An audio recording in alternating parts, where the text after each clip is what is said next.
Welcome है।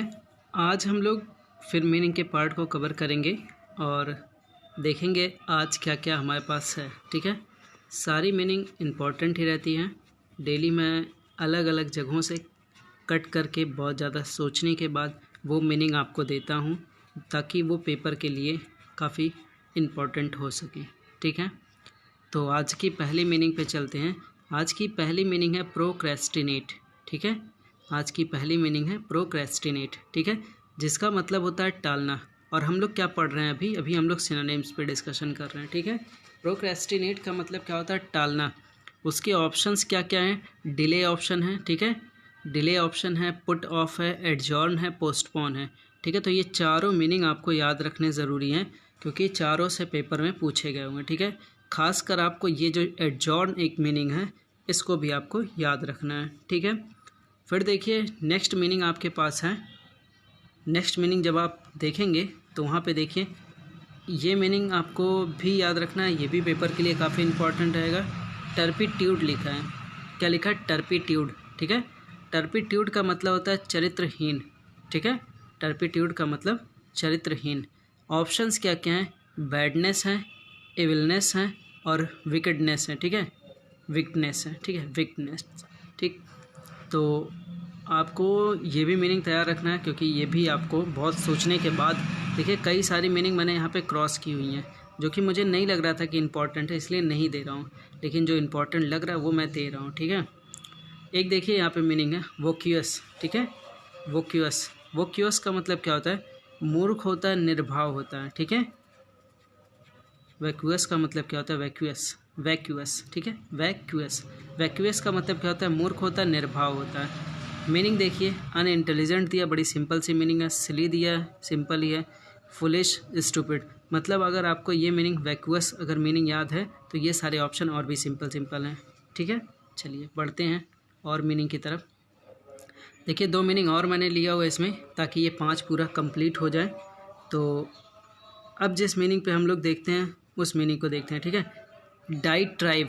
ठीक है, ये मीनिंग क्या लिखा है? Diatribe. ठीक है, डाई ट्राइब का मतलब क्या होता है? कटु निंदा होता है। ठीक है, कटु निंदा मतलब किसी की आलोचना करना। डाई ट्राइब का मतलब किसी की आलोचना करना।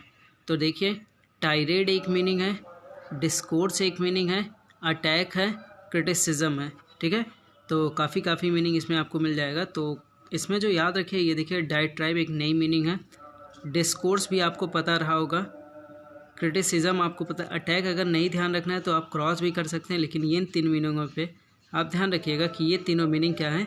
आलोचना करना या कटु निंदा करने की मीनिंग है। ठीक है, टायरेट, डिस्कोर्स और क्रिटिसिज्म। ठीक है, बढ़ते हैं नेक्स्ट मीनिंग पे। नेक्स्ट मीनिंग आप देखिएगा ये क्या लिखा है? डिसक्वाइट्यूड। ठीक है, डिसक्वाइट्यूड, डिसक्वाइट्यूड। ठीक है, डिसक्वाइट्यूड का मतलब क्या होता है? चिंता, परेशानी। ठीक है, चिंता, परेशानी। एक ऑप्शन है रेस्टलेसनेस। ठीक है, फिर एक मीनिंग इसी में है एंग्जाइटी। ठीक है, एंग्जाइटी। फिर एक मीनिंग है कंसर्न। इन सारे मीनिंग को मैंने कलेक्ट किया है 5 आपके पास, और होप कि इसमें से आपको 2-3 नए ज़रूर मिले होंगे।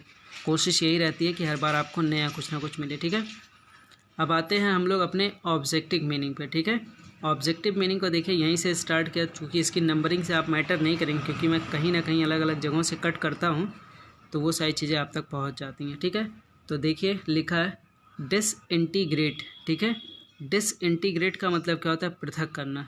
जैसे इंटीग्रेट का मतलब होता है एकीकृत करना, ऐसे होता है डिसइंटीग्रेट का मतलब पृथक करना, अलग अलग करना।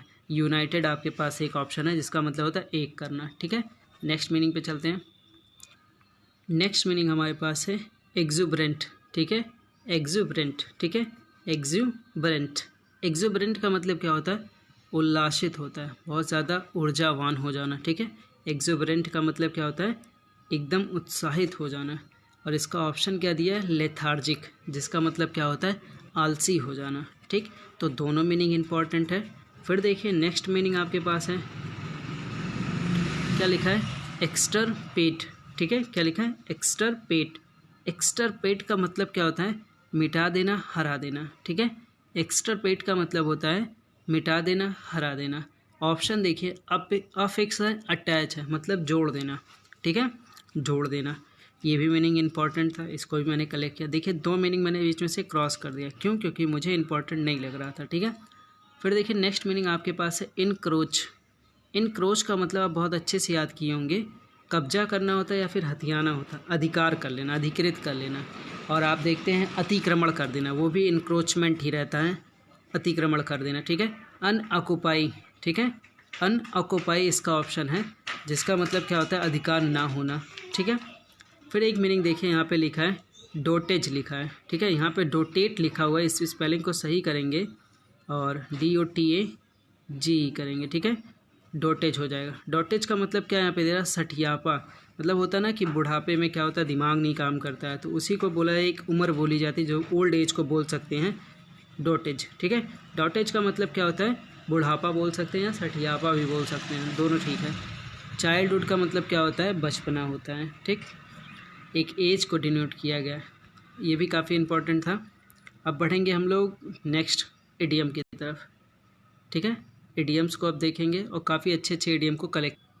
देखिएगा पहला इडियम आज जो आपके पास है, लिखा है नर्स एंड ग्रज, ठीक है। नर्स का मतलब आपको पता है, नर्स एंड ग्रज का मतलब क्या होगा, इस ग्रज का मतलब पहले आप जानिएगा, तब इससे आगे बढ़ेंगे। इसका मतलब क्या होता है, ईर्ष्या होता है।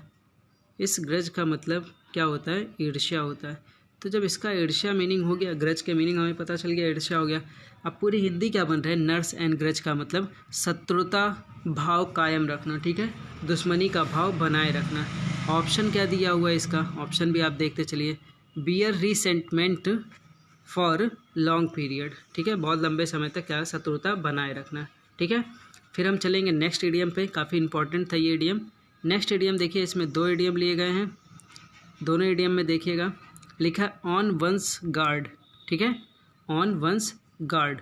इसका मतलब होता है सावधान या सचेत होना, सचेत रहना, सावधान या सचेत रहना।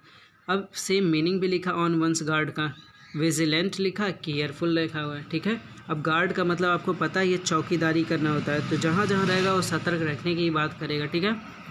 फिर देखिएगा ऑन वंस लास्ट लेग्स, ठीक है, ऑन वंस लास्ट लेग्स, खत्म होने की स्थिति में होना। अब लास्ट लेग की बात कर रहा है, आखिरी पैरों की बात कर रहा है, ठीक है, तो ये क्या हम डिनोट कर सकते हैं कि ये आखिरी की ही बात करेगा, तो खत्म होने की स्थिति में ही होना। आइए इसके देख लेते हैं, लिखा है क्लोज टू कोलैप्सिंग, ठीक है, मतलब ढहने की स्थिति में हो जाना, मतलब खत्म होने की स्थिति में हो जाना। फिर देखिए नेक्स्ट इडियम आपके पास है पामी डेज। पामी डेज को पहले आप पामी की मीनिंग जानिए, ठीक है, इसकी मीनिंग का मतलब क्या होता है, खुश होना, ठीक है, इसका मतलब क्या होता है, खुश होना। तो जब पामी का मतलब पहले से ही होता है खुश होना, तो पूरे इडियम को क्या बोलेंगे, खुशी के दिन होंगे। तो यहाँ देखिए अच्छे व शांतिपूर्ण दिन, ठीक है, पामी डेज को हम लोग क्या बोलेंगे, अच्छे व शांतिपूर्ण दिन। मीनिंग देखिए प्रॉस्पिरियस एफुलेंट डेज, ठीक है, ठीक। नेक्स्ट देखिए पेंडोराज बॉक्स, ये एक इडियम आपके पास है, पेंडोराज बॉक्स। इसका मतलब होता है समस्या का भंडार होना। ये भी इडियम इंपॉर्टेंट है, सारा कलेक्ट किया गया इडियम। इसकी मीनिंग देख लिए, लिखा a source of extensive but unforeseen travels, ठीक है, अनफॉर्सीन ट्रेवल्स मतलब समस्याओं का एकदम भंडार होना, जो अनगिनत समस्याएं हों, ठीक है, किसका मतलब होता है, पेंडोराज बॉक्स का। नेक्स्ट देखिए आपके पास इडियम है part and parcel. Part and parcel का मतलब होता है आवश्यक अंग, बहुत बार पूछा गया हुआ है और शुरू में जब मिलता है समझ में आता है पार्ट एंड पार्सल मतलब क्या, तो इसको याद रखिएगा, आवश्यक अंग है, इंपॉर्टेंट भाग है, ठीक है, इनसेपरेबल पार्ट, ठीक है, बहुत ही आवश्यक अंग। अब दोस्तों बढ़ेंगे हम लोग नेक्स्ट इडियम पे, ठीक है। नेक्स्ट इडियम देखिए रूल द रोस्ट, ठीक है, रूल द रोस्ट का मतलब क्या होता है, पहले तो इस रोस्ट का मतलब जानिए क्या होता है, रोस्ट, रूस्ट भी बोलिए कोई दिक्कत नहीं है, रोस्ट। रोस्ट का मतलब क्या होता है, अड्डा होता है, ठीक है, अड्डा आप लोगों ने सुना होगा, जहाँ जिसका बैठने का प्लेस या रहने का प्लेस हो जाता है उसे बोलते हैं अड्डा, ठीक है। तो रूल द रोस्ट का मतलब होता है रोब जमाना, मतलब अपने अड्डे पे कायम रहना या अपने अड्डे पे वहाँ से रूल करना। तो मतलब क्या होगा, रोब ही जमाएगा, अपने एरिए से क्या रोब जमाना। इसकी मीनिंग क्या क्या हो सकती है, देखिए लिखा टू डोमिनेट। टू डोमिनेट मतलब किसी को नीचा दिखा देना, किसी पे अधिकार कर लेना, तो रोब जमाना ही तो होगा, ठीक है। फिर देखिए रन अमोक लिखा है, ठीक है, रन अमोक एक इडियम आपके पास है नया, अमोक तो अमोघ की मीनिंग पहले जानिए। अमोघ की मीनिंग क्या होती है? पागल बोल सकते हैं या पगलाकर भी बोल सकते हैं, ठीक है। पागलपन बोल सकते हैं, सनकी बोल सकते हैं, ठीक है। तो जब अमोघ का मतलब ही होता है पागलपन, सनकी होता है, तो सनक सवार होना, काम ही खत्म हो गया कि अमोघ की मीनिंग याद हो गई, इडियम याद हो गया, ठीक है। सनक सवार होना या सनकी होना। तो देखिए लिखा है मेड विथ मर्डरर्स फ्रेंजी, ठीक है, याद रखिएगा सनक सवार होना किसी चीज़ का। फिर बढ़ेंगे दोस्तों नेक्स्ट इडियम पे।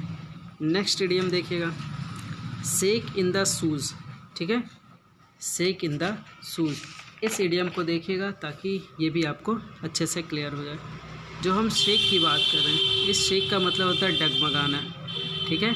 एक मीनिंग तो आपको मिलेगा डगमगाना और एक मीनिंग और मिलेगा डगमगाना, इसमें और बढ़ा देते हैं, ठीक। और इसी का मतलब डर भी होता है। तो भैया शेक का मतलब ये डर या डगमगाना होता है, शेक इन द शू, ठीक है। तो क्या हो जाए? डर से काँपना।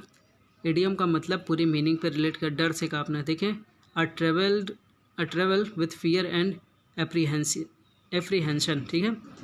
इसकी मीनिंग ज़रूर ध्यान दीजिए क्योंकि बहुत अच्छे अच्छे शब्दों का यूज हो रहा है। डर से काँपना आप सोच सकते हैं फियर इन, कुछ फियर वगैरह लिखा हो, लेकिन देखिए कितना अच्छा ट्रेम्बल विथ लिखा क्या, a tremble with fear or apprehension, ठीक है। तो लाइन जो लिखी है उसको आप समझ पाएंगे अगर आप अच्छे से चीज़ों पे नज़र बनाए रखिए, ठीक है। लेकिन मीनिंग ज़रूर देखिए इसका, क्योंकि अब अच्छे अच्छे मीनिंग का यूज होता है जिससे आपकी अगर हिंदी तैयार है तो कन्फ्यूजन तब भी बनेगा, ठीक है। फिर देखिए एक इडियम आपके पास है, लिखा show the dragons teeth. Dragons मतलब ड्रैगन की तीत दिखाना है, ठीक है। तो ड्रैगन की तीत दिखाने से क्या होगा? भविष्य के लिए परेशानी करना। ऑप्शन क्या क्या है देखिए, to create future trouble for yourself और अदर्स, ठीक है। ड्रैगन का तीर दिखाना मतलब भविष्य के लिए खतरा होना, ठीक है। तो ये दोस्तों हम लोगों ने इडियम के पोर्शन को कवर कर लिया और डेली आपको ऐसी वीडियो मिलती रहेगी, ठीक है। अच्छे से इसको नोट कर लिया कीजिए और याद कर लिया कीजिए, ठीक है। Take care.